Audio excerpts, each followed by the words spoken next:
그러나 더불어 여기에 한 가지 단점이 보이는데 바로 공적에 대한 욕심이 좀 많아 보인다는 것이죠.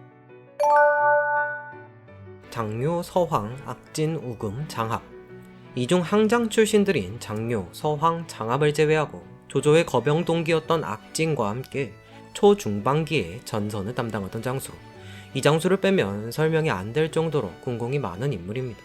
그러나 말년의 하나의 실수로 인해 군 전체를 말아먹고 장렬히 전사한 방덕에 비해 굉장한 비판을 받게 된 이 인물은 대체 왜 이름 있는 대부분의 장수들이 하지 않은 항복을 했을까?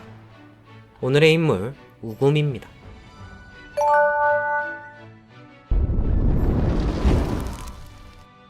우금의 자는 문칙으로 연주, 태산 거평 사람입니다. 여느 삼국지 게임에 나오는 것처럼 황건적의 난이 일어났을 당시 포신의 휘하에서 그 커리어를 시작하게 되죠. 이후 조조가 연주를 지배하자 조조의 휘하에서 일하게 되는데, 이때 지난번에 소개드린 왕랑의 부하로 속했다고 합니다. 라고 하면 이상하겠죠? 네, 지난 영상의 왕랑과 완벽하게 이름이 똑같은 동명이인입니다. 우금도 2명, 왕랑도 2명, 어쩌면 우금이 왕랑에게 속한 건 재밌는 우연의 일치겠네요. 여튼 이 왕랑은 우금을 대장군에 오를 만큼의 인재라고 치켜 세워줘서 조조가 우금을 불러서 군사마로 삼고 서주를 함락시키는 데 공을 세우게 됩니다. 이후 복양에서 여포를 토벌하는데 별동대를 이끌고 여포의 진영 2곳을 격파했고, 또 따로 별동대를 운영해서 수창에서 고화를 격파합니다. 이후 수장, 정도, 이호를 공격해서 함락시키고 옹구에서 장초를 포위해서 모두 함락시키죠. 이후 유벽, 황소를 정벌하기 위해 팔량에 주둔 황소 등이 조조군을 습격하자 역으로 격파한 후 황소 등을 참수하고 항복시킵니다. 그 뒤 원술이 세운 중나라의 대장군인 교유를 포위해서 교유 등 4명을 참수하죠. 이 다음에는 완의 장수를 공격했는데 장수를 토벌 후 다시 모반하자 조조는 도망칩니다만, 군중의 난이 일어난 것의 대부분의 장수는 조조를 구하러 갔는데 우금만이 휘하 수백 명을 데리고 싸움과 후퇴를 반복하며 진을 유지하다가 추격이 느슨해짐을 틈타 행렬을 정돈해서 퇴각했다고 하죠. 조조를 구하러 간 인물들의 공도 물론 있지만 보통 군이 퇴각할 때 후방이 가장 위험한 포지션임을 생각하면 우금의 이 행동이 없었다면 이때 조조는 정말 큰 위기에 닥쳤을 수도 있습니다. 그리고 조조에게 돌아가는 도중에 도망가는 10여 명의 알몬 병사들을 보고 물었는데 청주병이 약탈했다라는 이야기를 듣자 청주병도 함께 조공에 속하는데 다시 도적질을 한단 말인가? 라고 하며 토벌하여 죄를 물었습니다. 그런데 이때 청주병이 우금의 이 행위를 조조에게 일러 바쳤는데 우금 수하의 인물이 청주병이 이미 군을 고해 바쳤으니 서둘러 공께로 나아가 변명해야 합니다. 라고 하자 우금이 지금 적이 배후에 있어 어느 때고 들이칠 터인데 먼저 방비하지 않는다면 무엇으로 적을 감당할 수 있겠소? 게다가 공께서 총명하시니 참소가 어찌 통하겠소? 라고 하며 진영을 안정시킨 후 조조를 만나러 갔는데, 여기서 조조 또한 육수에서 겪은 곤란으로 나는 참으로 급박했소. 그러나 장군은 별난에 처해서도 군사를 정돈해 적을 치고 오루를 단단히 했으니 불가동에 절조가 있다 할 만하오. 비록 옛 명장이라 한들 어찌 이보다 뛰어날 수 있겠소? 라고 했다고 하니 그 장수의 그 근주라고 할 수 있습니다.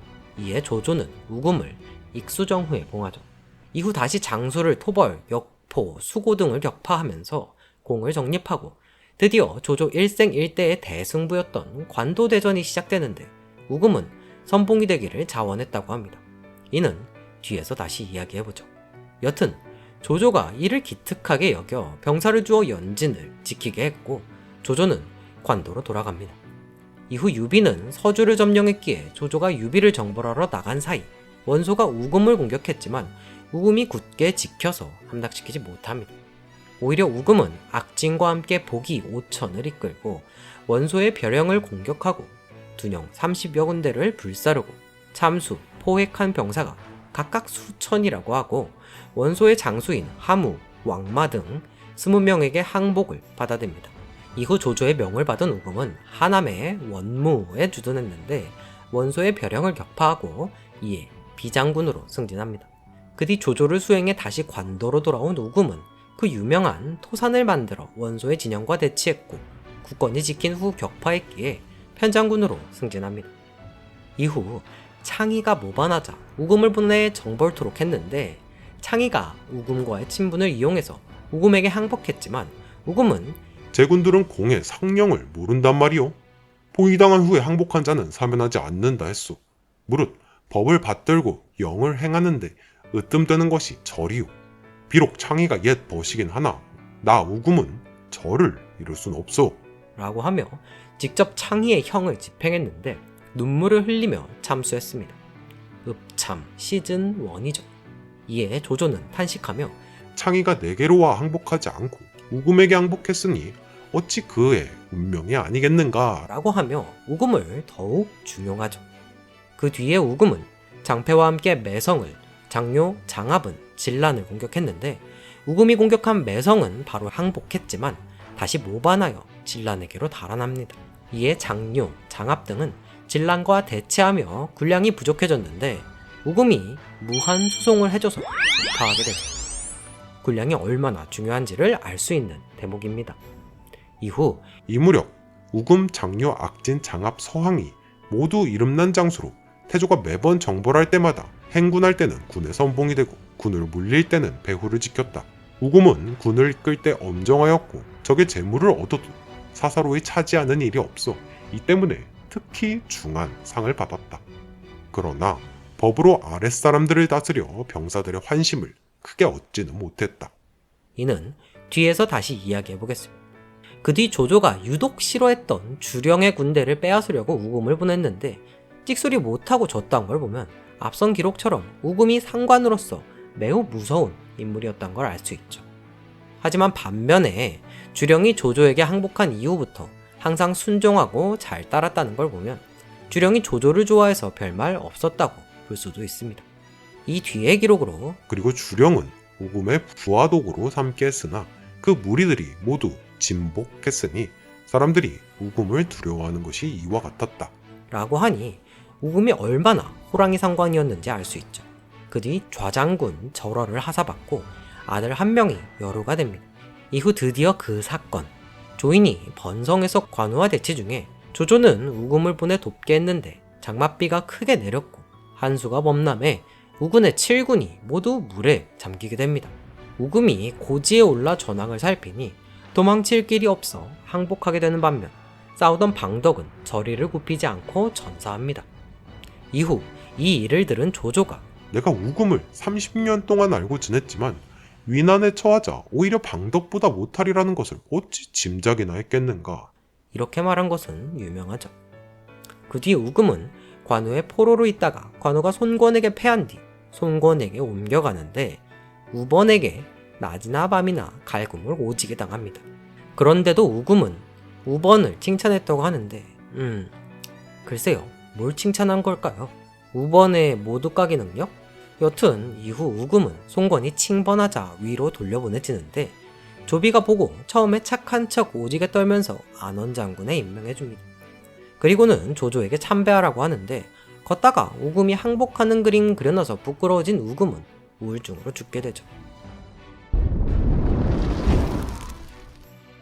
우금은 번성 이전까지 말도 안 되게 유능한 장수였습니다. 만약 번성에서 방덕처럼 싸우다 죽었다면 후대에 천재지변을 파악하지 못한 말년이 아쉬운 명장 정도로는 쳐줬을 겁니다. 그러나 다 말아먹었죠. 왜 그랬을까요? 일단 우금은 자신의 용맹을 믿고 군공을 세울 자신이 있다고 생각하는, 자신을 잘 아는, 즉 지기를 잘하는 인물로 보입니다. 그러나 더불어 여기에 한 가지 단점이 보이는데 바로 공적에 대한 욕심이 좀 많아 보인다는 것이죠. 우금은 관도대전에서 원소와 대치할 당시 가장 먼저 공격하길 청했습니다. 정사를 많이 봐왔지만 장수가 선봉이 되었다라는 기록은 많이 봤어도 장수가 선봉이 되길 청했다라는 기록은 거의 보지 못했습니다. 이 기록이 사실이라면 우금은 연희의 대부분의 용맹한 장수들의 대사인 제가 선봉으로 나서겠습니다의 가장 시초가 되는 실제 인물일 겁니다. 즉 이렇게나 군공에 집착하고 자신이 가장 먼저 나서고 장수 토벌 당시에는 가장 뒤에서 적을 막아내고 하는, 즉 굉장히 자신의 실력에 자신감이 있는 인물이라고 볼 수 있죠. 어찌 보면 자만이라고까지 할 수 있을 겁니다. 그런 우금이었기에 지금까지 자신의 역량으로 안 되는 일이 없었고 실제로 다 성공시켰으니 자신감이 충만했겠죠. 즉 우금은 성공만 한 인간이었던 겁니다. 우금의 기록에 실패는 없었습니다. 유일하게 패배한 기록은 하우돈이 무리하게 진행시킨 방망파 정도인데, 마속을 막지 못한 왕평을 비난하는 일은 없듯이 하우돈을 막지 못한 우금 이전을 비난하는 일도 없을 거기에 우금의 단독 패배라고 하기에는 애매하죠. 즉 방망파는 우금 입장에서 에이씨 후돈이 때문에 내 커리어에 흠집 났네 라고 생각할 수 있다는 겁니다. 그렇다면 여기서 더 나아간다면 우금은 자신의 성공 커리어를 계속 이어가길 원했을 거고, 그 중간에 있던 창이 또한 자신의 커리어에 남길 수 있는 오점이라고 보았기에 친구여도 모반죄로 베어버렸을 수 있단 거죠. 추가로 우금이 재물을 차지하는 일도 없고 군을 법으로 엄히 다스려 아랫사람에게 큰 환심을 얻지 못했다는 점으로 본다면, 재물을 차지하면 자신의 군대가 마치 재물이나 탐내는 도적 같아 보일 수 있다는 걸 생각했을 수도 있고, 청주병의 예처럼 재물로 인해 군중이 흐트러질 수 있으니 그 또한 자신의 커리어에 칩으로 작용할 거라고 생각했을 수도 있습니다. 아랫사람을 엄히 다스리는 것도 본인의 공명심 때문에 더욱 엄중히 다스렸을 수 있다는 거죠. 당장 우리나라의 이순신 장군만 봐도 군법에 매우 엄중한 장군이었고 재물을 차지하는 일도 없었는데 이순신은 성공 그 자체였고 군 내부의 환심을 넘어 백성들의 마음까지 얻었죠.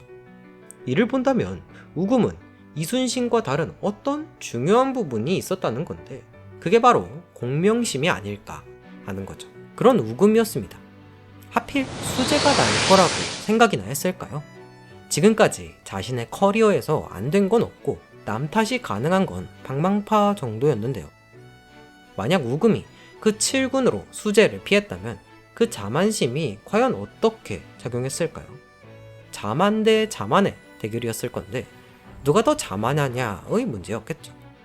어찌됐든 우금은 수재를 만났고 이걸 고지에 올라서 본 우금은 어떤 생각이 들었을까요? 도망칠 수도 없어. 항복하면 그냥 커리어가 망쳐. 그렇다고 죽는 건 너무 에바야. 뭘 선택해도 커리어는 망했습니다. 그렇다면 목숨이라도 부지해야겠다는 생각이 들지 않았을까요? 지금까지 성공만 한 인물이 단 한 번의 실패를 경험했을 때의 좌절감은 그 사람만 알 겁니다만, 우리는 성공만 한 인물들이 실패를 겪었을 때의 사례들을 종종 봐오지 않았습니까? 얼마나 몸과 마음이 부서지는 느낌이 들었을까요? 자신은 성공남인데 성공만으로 인생을 살아왔는데 맨날 조조한테 칭찬만 받아왔는데 이때 우금은 옛 친구였던 창이가 생각났을 겁니다. 아, 항복은 이런 기분인가? 라는 생각. 우금은 당대 최고의 장수라고 해도 과언이 아닙니다. 번성 전까진 앞선 예시처럼 번성에서 수재를 맞지 않았다면 더 흥했을지도 모르죠. 어찌되었든 관우는 대내외적으로 신경 쓸 게 너무나도 많은 정세였으니 자만 대결에서 수재 없는 우금은 승리까진 몰라도 관우의 북진을 막을 수는 있었을 수도 있겠죠. 그러나 우금은 물을 맞고 정신을 차리기는커녕 오히려 혼이 나가버린 것이 아닐까요? 오늘의 인물 우금 어떻게 보셨나요? 오늘도 여기까지 봐주셔서 감사합니다. 꼰대였습니다.